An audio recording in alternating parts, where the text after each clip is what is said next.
Excellences, Monsieur le Premier ministre de la République de Côte d'Ivoire, Excellences, Monsieur le Président de l'Assemblée nationale, cher frère Adama Bictogo, Excellences, Madame la Présidente du Sénat de la République de Côte d'Ivoire, Excellences, Monsieur le Président des parlements du Nigeria, du Ghana, du Bénin et du Togo, chers frères. Mesdames et Messieurs les présidents des corps constitués, honorables députés, Mesdames et Messieurs, distingués invités, c'est avec un plaisir sans cesse renouvelé que j'adresse au vaillant peuple ivoirien, à son président, son Excellence, M. Alassane Dramane Ouattara,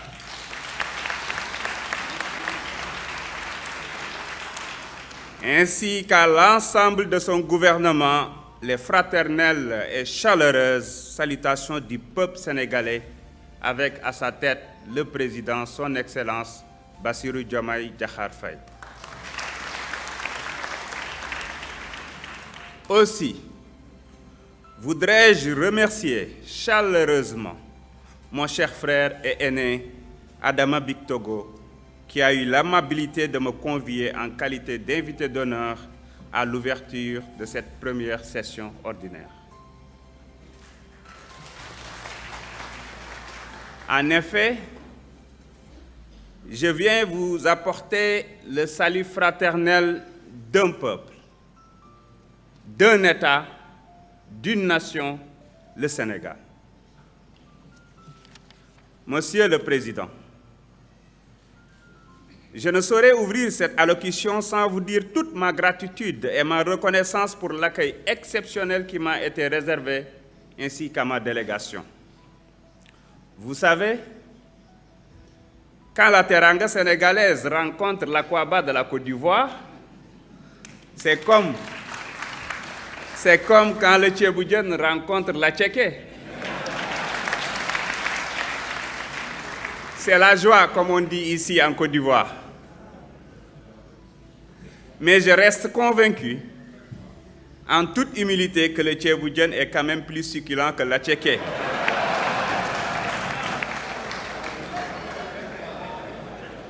En plus de rappeler que nous sommes bien chez nous, en pays ami, cette marque infinie de courtoisie et de cordialité confirme l'excellence des relations profondes entre nos deux peuples. Ces liens solides, tissés à l'aube des indépendances, se sont consolidés à travers l'intégration de nos deux peuples qui, au-delà de leur appartenance commune à l'espace ouest-africain, sont attachés aux idéaux de la paix et de la solidarité. Aujourd'hui, plus que jamais, nous, autorités sénégalaises, demeurons résolument engagés à maintenir cet élan de coopération et consolider les relations d'amitié et fraternelle entre nos deux peuples. Du reste, cette volonté politique a déjà été exprimée puis concrétisée par la visite effectuée ici à Abidjan au tout début de son mandat par le président de la République du Sénégal, son Excellence Bassirou Diomaye Diakhar Faye, dont la vision panafricaniste constitue un axe majeur de la politique étrangère du Sénégal. Nous, présidents de Parlement, devons œuvrer à renforcer la coordination, l'harmonisation législative et l'efficacité de nos actions afin de bâtir une CEDEAO véritablement tournée vers les peuples et répondant pleinement à leurs aspirations. En mars 2024, le Sénégal a encore déjoué les pronostics les plus sombres en honorant à travers une troisième alternance politique pacifique sa réputation de démocratie majeure en Afrique et dans le monde.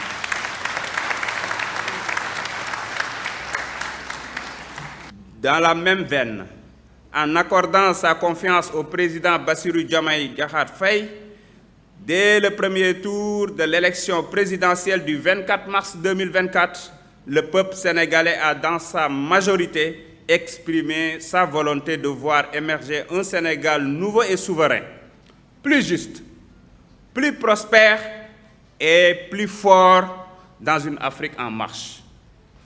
Cette confiance renouvelée lors des élections du 17 novembre 2024 traduit également l'attachement profond de nos compatriotes au projet porté par les nouvelles autorités que nous sommes. Ce projet est une vision ambitieuse déclinée à travers l'agenda national de transformation Horizon 2050 et la réalisation de l'unité africaine. En cela, il est le juste équilibre entre l'idéal national et le rêve panafricain, au demeurant immortel. À l'instar de votre Assemblée nationale plurielle, diversifiée et démocratique, nous voulons promouvoir la diplomatie parlementaire à travers une franche coopération bilatérale. Pour ma part, je demeure convaincu par la vitalité démocratique et notre attachement commun aux idéaux de la paix, de sécurité et de solidarité. Pour ce faire, il nous faut aujourd'hui plus que jamais créer des espaces de dialogue où les parlementaires de toute l'Afrique pourront se retrouver pour échanger et bâtir des ponts entre nos peuples.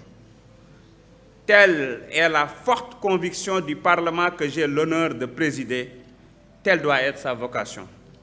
Monsieur le Président, comme dans la pure tradition africaine, lors des grands événements solennels où tout le village se réunit sous l'arbre à palabres au moment de conclure cette allocution, je voudrais lancer un appel retentissant et fort à tous nos frères et sœurs, en particulier la jeunesse africaine. Plus d'un demi-siècle après les indépendances, nous nous retrouvons une fois encore par les décrets du temps et du destin à la croisée des chemins, nos ambitions légitimes en bandoulière et le destin de nos peuples en main. Nous devons être la génération de la rupture et du changement systémique, afin que le soleil de la souveraineté brille partout aujourd'hui et qu'il en soit ainsi demain pour nos enfants, comme il l'a été partout du temps des indépendances. C'est cela la vérité. Cette vérité qui rougit les pupilles et ne les casse point, pour reprendre l'illustre écrivain ivoirien Ahmadou Kourouma dans Le Soleil des indépendances, grand classique de la littérature africaine. Le meilleur moment, c'est aujourd'hui. L'avenir, c'est maintenant. Je vous remercie de votre aimable attention.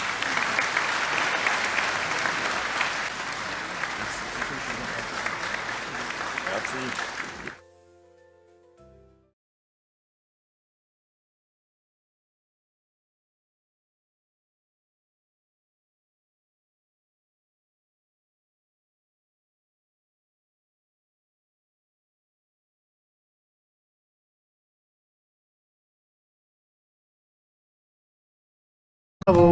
Munya boledi